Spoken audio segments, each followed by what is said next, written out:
Voilà, cette petite vidéo pour vous expliquer l'exercice 1 de la page 7. Alors, on va voir différentes situations, différents types de problèmes tout au long de nos exercices. À la page 5 et 6, on a vu souvent le même style de problème, c'est-à-dire qu'il y a plusieurs inconnus, mais qui sont toutes données par rapport à x. Donc, on peut toutes les exprimer par rapport à x et puis on les additionne.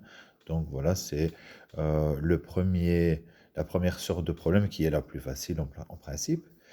Vous avez vu aussi le problème 6 qui est dans combien d'années. Donc là, c'est un style de problème qui est souvent un petit peu plus difficile à comprendre et donc bien travailler celui-là. Voici un autre style. Un collège a acheté 25 exemplaires d'un livre. Pour le même montant, un autre collège a acheté, et donc je lirai la suite après, mais pour le même montant.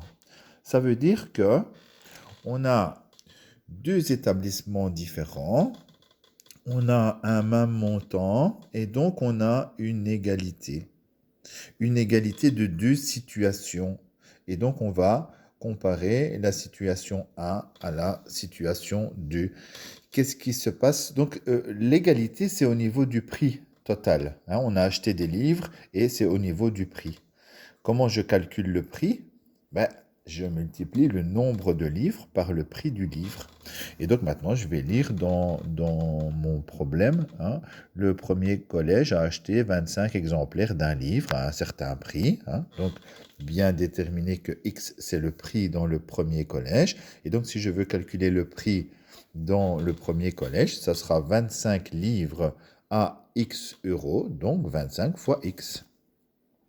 Dans le deuxième collège, qu'est-ce qui se passe? On achète 5 livres de plus et on paye 2 euros moins cher. 5 livres de plus, ça veut dire que je vais en acheter 25 plus 5, soit 30, et je paye 2 euros moins cher. Donc le prix, c'est x moins 2.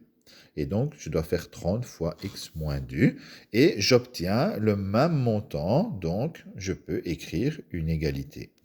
Voilà, il me reste à résoudre l'équation et à répondre à toutes les questions. Je vous envoie la photo de l'exercice.